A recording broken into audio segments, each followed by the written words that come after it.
There's this question that's been hounding me for a while now. Simply put, the question has to do with whether women have had a lot of support from the old traditional roles into the new, more flexible and fluid roles, and whether those same support systems have been present for men. Now, the tension for this question for me comes in the refrains that I hear certain women that I've spoken to about this topic make, which is that a lot of the time, the pressure for men to honor certain traditional roles is not coming from women, it's coming from the men themselves.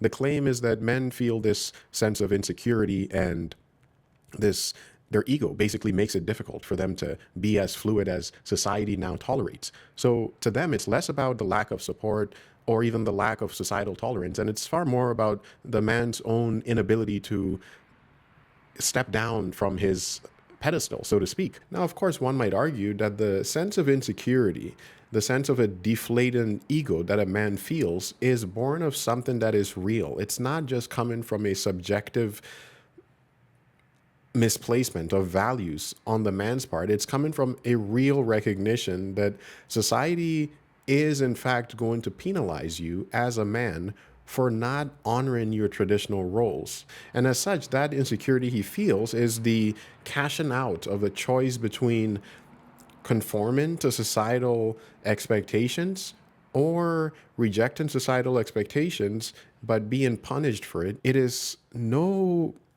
secret that most women prefer a man who is going to pay on the first date. In fact, certain studies have been done on this. Somewhere around 76% of women expect the man to pay on the first date. They genuinely want the man to honor that traditional role, to show that he's the man, he's taking charge, he's being the provider and the protector. It is a sort of first impression that reassures her. However, to him, the difference between a woman who is going to be considerate down the line and one who is simply exploiting him is not obvious. I want to be as fair as I possibly can in both acknowledging the pressures that women have in still having to honor certain traditional roles and how that might differ from the pressures that men have.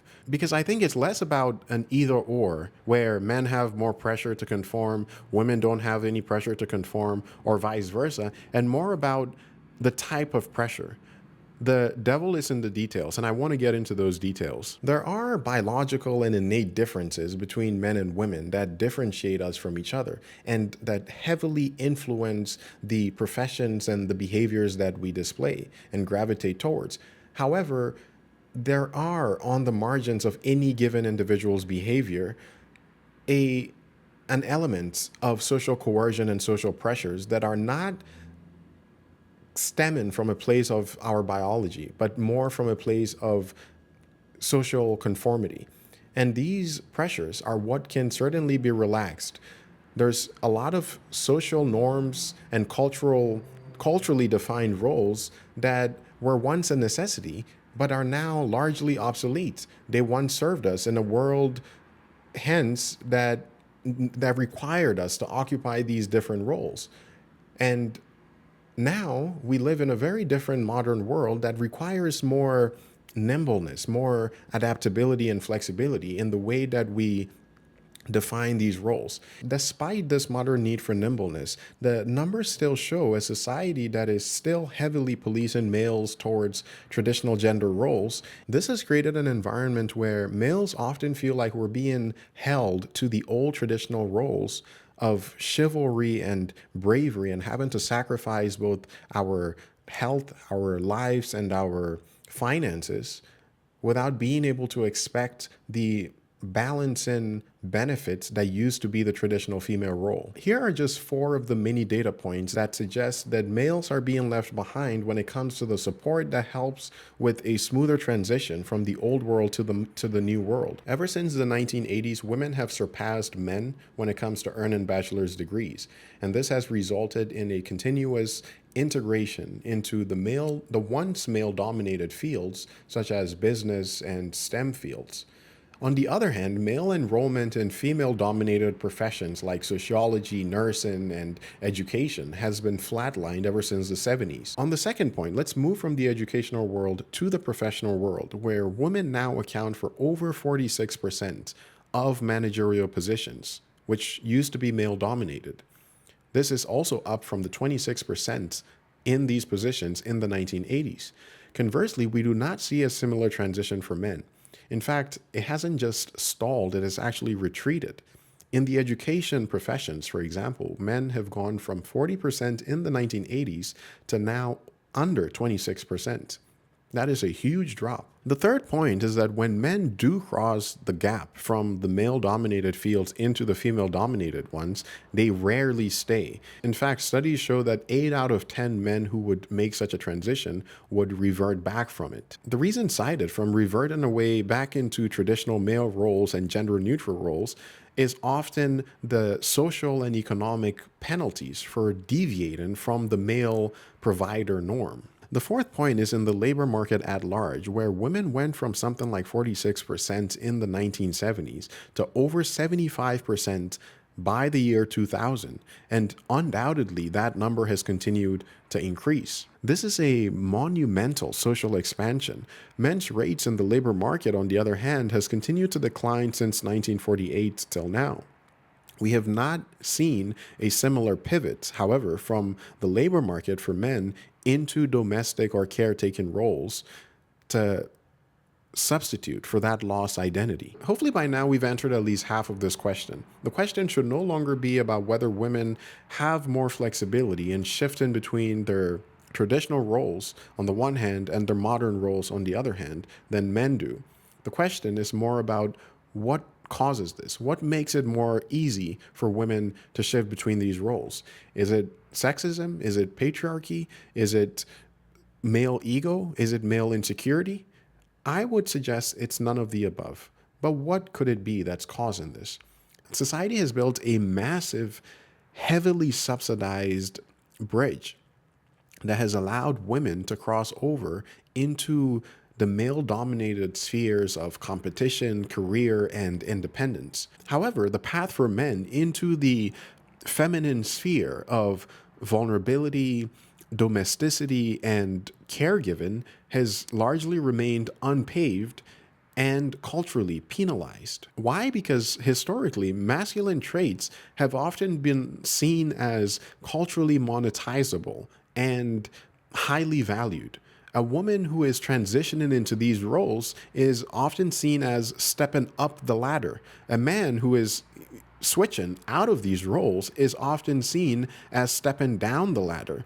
Society penalizes this on so many different levels outside of just the dating market. Let's get a little bit more into this idea that perhaps it might just be the male ego that is causing the friction, preventing us from embracing the feminine roles. There's this idea called the precarious manhood theory, which demonstrates that men's identities, unlike women's, are not fixed. They're not biological.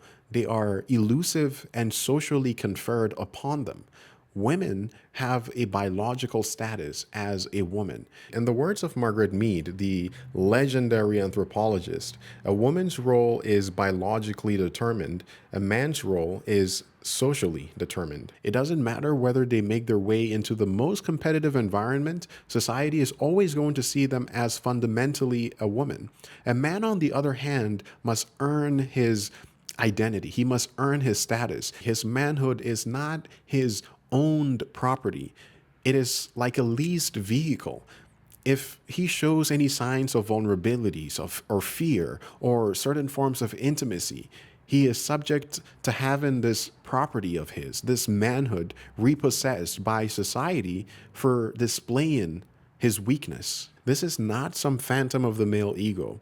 This is the consequence of societal feedback loops that a man is exposed to from his childhood to his adulthood that constantly remind him that to show any signs of weakness, you are going to be penalized by society, by both men and women in different ways, but you will be penalized. For women, you get to choose. Do you want to pay? Do you not want to pay? Do you want to be the nurturer? Do you not want to be the nurturer? No man is going to expect a woman to be the nurturer without being seen, especially on the first date, without being seen as a sexist. And even in further dates, right, that it just depends on the woman. When it comes to women, it's simply a matter of preference. And that's how society has come to view it. Men have to honor that language of modern equality. But when it comes to the dinner table or any form of interaction with both men and women, you cannot afford to treat women as equals. In the book The Boy Crisis by Warren Farrell, he cites a number of effective support systems that have increasingly been proliferated in order to support women in their transition from traditional roles into the more flexible roles in society. I want to paraphrase some of these societal support systems as a way to sort of contrast the absence of any of these that have been established to help men in their transition, if there's even a recognition that men need any help at all in a transition. So we have educational guidance where parents, teachers, and counselors have proactively steered women and girls into non-traditional fields like STEM. We have financial incentives, which are widespread availability of targeted corporate and government grants and scholarships to aid women. We have workplace adaptations where human resource divisions dedicated to women-specific needs, including flexible scheduling, maternity leave, affirmative action, have all gone towards supporting women.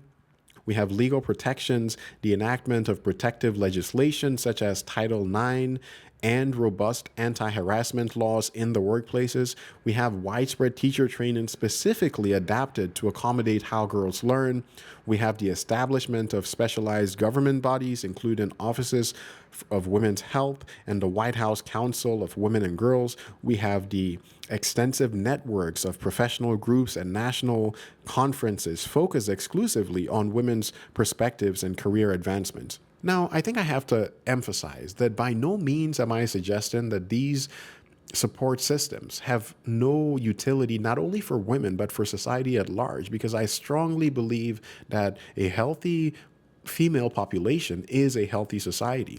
Just as much as I believe that a healthy male population is a healthy society. We do not forego our responsibility to support either gender without creating massive issues. The entire argument here is that we've seen an ongoing effort to help women, to support women in their transition from the old to the new. However, the glaring scarcity of any such support systems for men, if we even notice it to be an issue in the first place, and not simply ascribe it to sexism or the patriarchy or the male fragile insecure ego, is detrimental not only to the man themselves, but to women and society. The world is a far more dangerous place when an increasing amount of young men have no productive outlet for the enormous amount of energy that they have, when they continue to feel like their identities are under assault,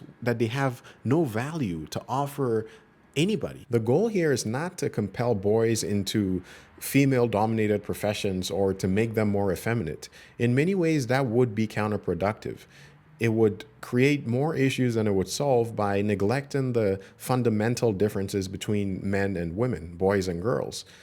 Rather, the goal is to expand the options that are available to boys by supporting their ability to explore different paths that better suit their personalities and their preferences without that fear of losing their sense of identity and purpose. Now, it bears repetition that I don't think women have been absolved of their traditional roles, especially when it comes to the household and especially when it comes to childcare. Women are still expected to run the household, especially when they have children. Women are still expected to be the emotional nurturers. They're still expected to put up with these extreme beauty standards. So by no means am I saying that there is no societal pressure on women to meet certain traditional roles. However, I think the struggle women have is more of an additive burden. In addition to the traditional roles that women are expected to occupy, they're also expected to be in the labor market. They're also expected to make money. They're also expected to be managers now, and all of these other things that were once dominated by men. So basically, they have it both ways, but that is not necessarily a benefit, right? The social support for women is a blessing or a curse dependent on the woman's situation. If she has no interest in the family life, she simply wants to climb the corporate ladder, develop as much skill as she wants, then it is a perfect world for her. The bridge has been made, it is very sturdy, the road has been paved. And it has not been a better time for women to reach as high as they want to.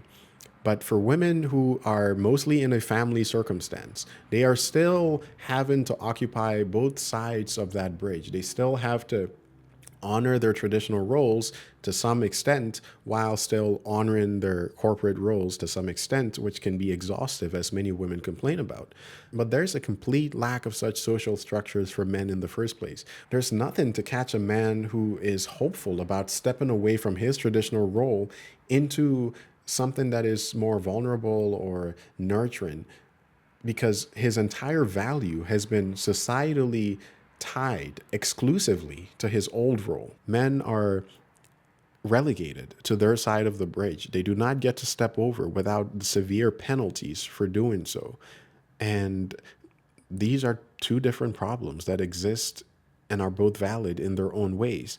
We need not take it as a zero sum game when it comes to helping women versus helping men. We both rise together, we both fall together. If women are succeeding, everybody succeeds. If men are succeeding, everybody succeeds. And we need to keep this in mind as we think about these very complex gender dynamics. Women are basically dealing with a problem that came after a solution. Men are dealing with the problem that never had a solution, if that makes sense. I would genuinely love to hear your thoughts and especially your experience in dealing with any of these gender related issues in the comments. Please feel free to share.